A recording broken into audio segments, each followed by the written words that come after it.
This video will introduce you to 4 different devices. While the school is not endorsing any of these, we realize that some families might consider making a technology purchase, and we hope this information will help you make a more informed decision.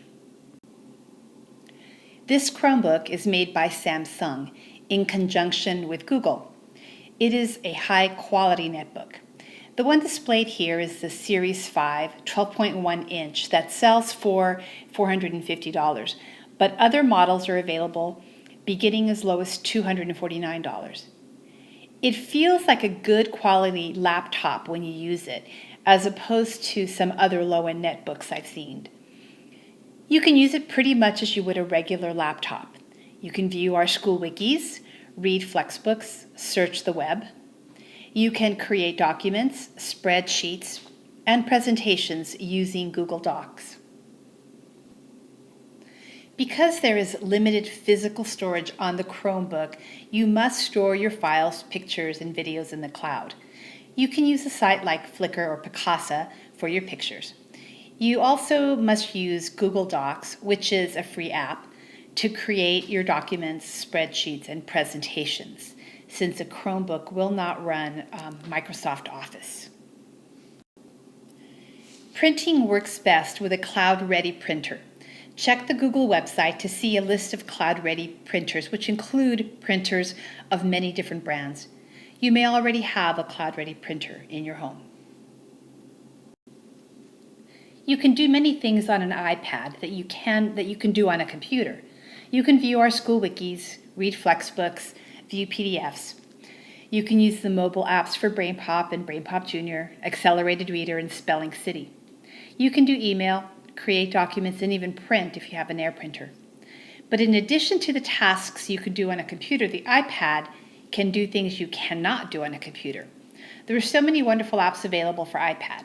It comes loaded with iBook, Apple's reading app, but you can also download free apps for Kindle and Nook to read books from Amazon and Barnes & Noble. There is even a new Scholastic reading app called Story App. You can also download educational and recreational apps to take advantage of the touchscreen, which your computer doesn't have. There are apps for every topic of study. You can see some of my favorite apps on the next slide. The size of the full-size iPad also makes it a great tool for creating. The app Pages lets you create beautiful documents, and Keynote creates beautiful slideshow presentations. Docery and Explain Everything are virtual whiteboards in which students can become the teacher. They can produce videos like the one you're watching right now. Another reason I love my iPad is because, unlike my laptop, I can curl up with it. You can't do this with a laptop. Kids can curl up and read or practice math facts or explore the periodic table of elements, whatever they're interested in. Here's a screenshot of some of my favorite apps. There are a couple of drawbacks to the iPad. One is the cost. The base model is $499.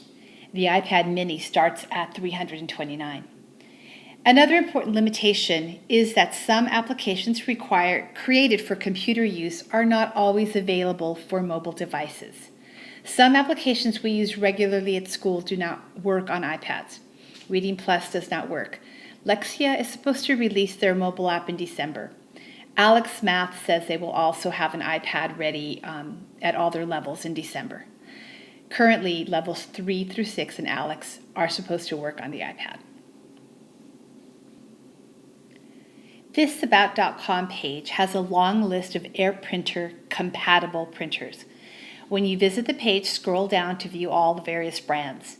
You may already have an AirPrinter compatible printer in your home. The Nexus 7 tablet is the best non-iPad tablet I've seen.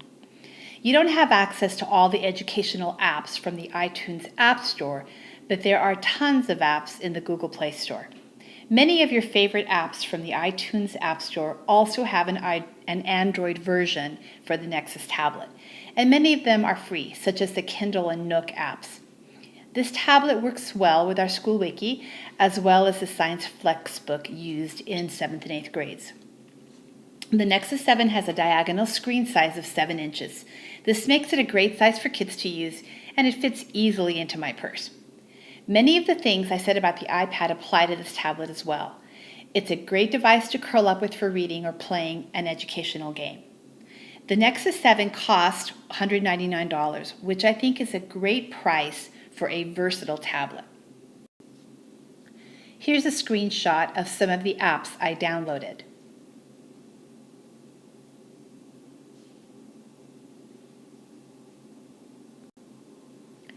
While I love this tablet, I feel the size does limit its use.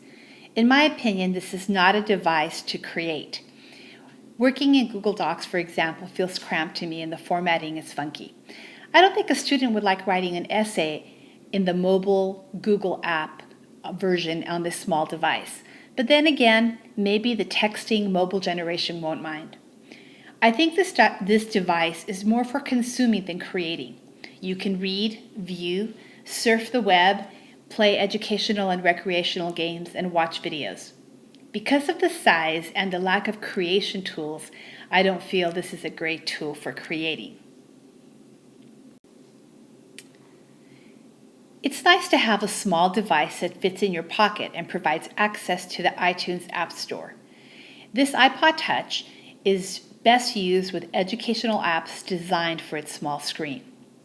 It can also be used to view school wikis, flexbooks, etc., but the small screen limits that. Remember, if you have an iPhone, you basically already have an iPod Touch as well. The drawbacks, I believe, are the smaller screen size that limits its use. Also the cost.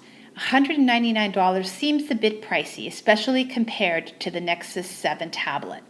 However, if you want the least expensive device that gives you full access to all the apps in the iTunes Store, this is it.